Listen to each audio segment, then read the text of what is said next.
அளவுக்கு அதிகமாக சந்தோஷப்படும் போது நம்மளோட ஹார்ட் பீட் அதிகமாகும். சம்டைம்ஸ் அது மேசிவ் கார்டியாக் அரெஸ்டாக இருக்கக்கூட வாய்ப்பு இருக்குது. என்ன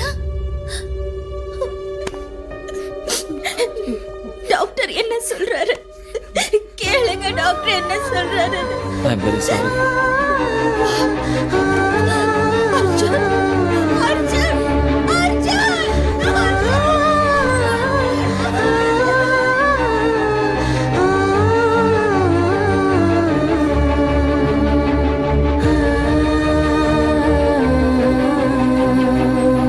ராஜேஷ், என்ன சொல்ற? அத ஹார்ட் அரெஸ்ட்டுங்கிற? அவன் ஸ்டேட் சாம்பியன்றாடே, நாங்கெல்லாம் செலிப்ரேட் பண்ணணும்டா. அதை போடா, மயக்கண்டா அது சார் அவனுக்கு மயக்கண்டா. நீ போய் சரி பண்ற அதை. Very sorry sir.